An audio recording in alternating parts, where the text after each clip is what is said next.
Most people remember Lucille Ball as the woman who could make an entire country laugh with a single expression.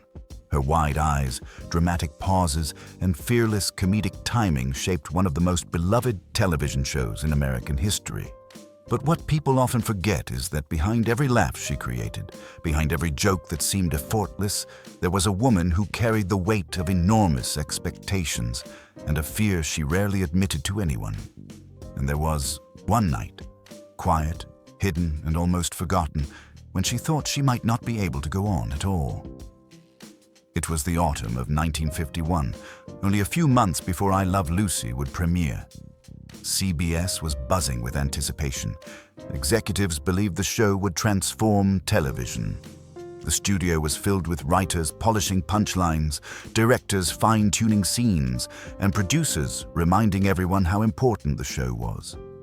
People walked around with clipboards and cigarettes, talking fast, dreaming big, and expecting Lucille to deliver something extraordinary. Everyone seemed confident. Everyone except Lucille. She had been rehearsing since early morning, taking notes, adjusting lines, trying to perfect timing that normally came naturally to her. But that day, nothing felt natural. Every joke felt heavier, every scene felt forced, every expression exhausted her. The pressure of carrying an entire show on her shoulders settled deeper into her chest as the day went on. The director had told her she needed to be sharper. One writer said she should tone down the physical comedy, and someone else quietly suggested that America might not be ready for a female lead doing slapstick. All of it stacked on top of the doubt she already carried. By the time rehearsal ended around 8 p.m., the cast and crew filtered out quickly, eager to go home. Lucille lingered. She walked slowly to her small dressing room down the hallway, heels tapping softly against the studio floor. When she stepped inside, she closed the door behind her and leaned against it, exhaling a shaky breath she'd been holding in all day. The dressing room was dim, lit by a single bulb that flickered every few seconds. Her costume hung on a metal rack beside the mirror. A script lay open on the vanity, pages marked with red pencil edits. She sat down heavily in front of the mirror, studying her reflection. Not the glamorous comedic star the world saw, but a woman who suddenly felt small, tired, and uncertain. She picked up the script, flipping through its pages, reading lines she had memorized long ago. But tonight, they didn't feel funny. They felt hollow, forced. She placed the script down and pressed her fingertips against her temples. "What if I can't do this?" she whispered. "What if they're wrong about me? What if I let everyone down?" She thought about her past. How long it had taken her to get here, how many people told her she wasn't right for Hollywood, how many times she had been rejected. She remembered her determination, her sacrifices, her belief that she could bring something new to the world of comedy. But tonight, all of that felt far away. The fear was louder. The doubt was heavier. Her throat tightened as tears welled in her eyes. She tried to blink them away, but one slipped down her cheek. She wiped it quickly, ashamed even though no one was watching. Just then, a gentle knock tapped against the door. Lucille stiffened. It was late. Everyone had gone home. She cleared her throat. "Come in," she said softly. The door opened slowly, and a janitor stepped inside. He was an older man, maybe in his late 60s, with a neatly trimmed gray beard and a kind expression. He held a broom in one hand and a small dustpan in the other. He seemed surprised to see her still there. "Oh, Miss Ball," he said with a little bow of his head. "Didn't mean to disturb you. I'll be quick." Lucille forced a polite smile. "It's fine. Go ahead." He stepped inside quietly and began sweeping the floor with smooth, slow movements. His presence was gentle, calming in a way she didn't expect.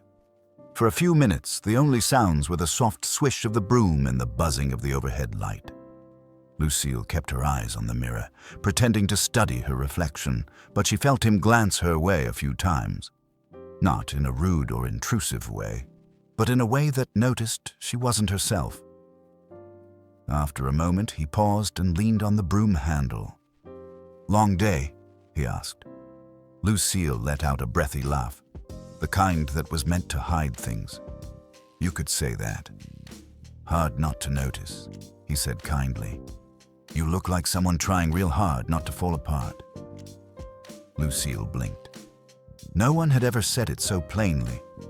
Something in her chest loosened. "I guess I am," she admitted softly. The janitor nodded and stepped a little closer. "Sometimes talking helps lighten the load, even if it's just for a minute." She looked down at her hands. "I'm scared," she said quietly. "Everyone expects this show to be a hit. They think I'm ready. They think I'm perfect for this. But today I couldn't get a single scene right. And I keep wondering, what if I'm not what they think I am?" The man studied her thoughtfully before setting the broom aside. "Mind if I sit?" Lucille gestured toward the chair across from her. "Please." He lowered himself carefully into the chair, folding his hands in his lap. "I've worked in this studio a long time," he said. "I've seen performers come and go. Some rise, some fall, some vanish without a trace. But very few have what you have." Lucille frowned. "And what's that?" He pointed gently to her chest. "Heart. The kind people can feel even if they don't know why." Lucille's eyes softened. "I don't know if that's enough." "Oh, it's more than enough," he said. "People don't tune in for perfection. They tune in for connection. They want to see someone who feels what they feel. Someone who laughs at the things they laugh at. Someone who gets flustered or embarrassed or overwhelmed. Just like them." He paused, letting his words sink in. "You don't need to be perfect. You just need to be honest." Lucille felt warmth creeping into her voice. "But what if I'm not funny enough?" The janitor chuckled gently. "Funny isn't something you chase. It's something you let happen." She tilted her head. "Let happen," he nodded. "You've been trying too hard today, trying to force the laugh, but laughs don't like being chased. They run from it. Instead, let them come to you. Trust what you feel in the moment. Let your instincts breathe." Lucille looked at him, struck by the simplicity and truth of his words.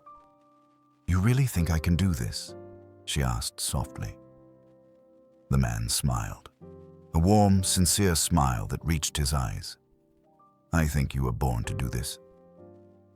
The room felt still, peaceful in a way Lucille hadn't felt all day.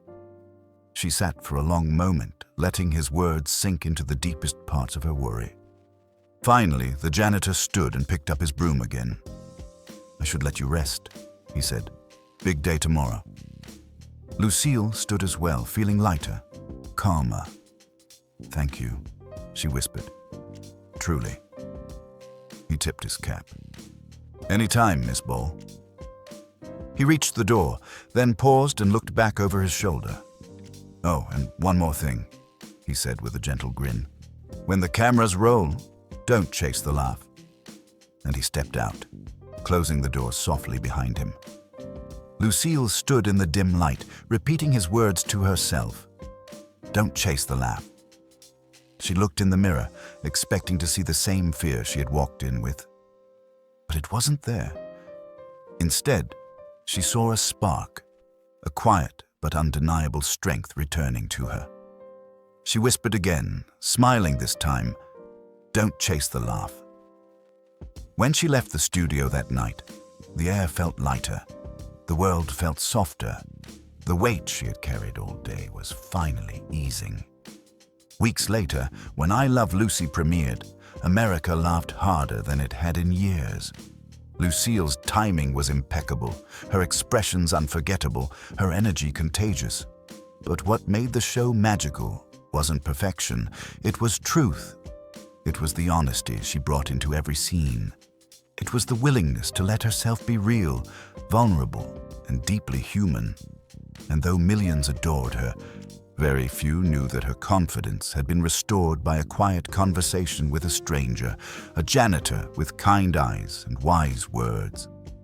For the rest of her life, whenever fear crept in or doubt threatened her joy, Lucille whispered the same simple phrase that saved her that night. Don't chase the laugh,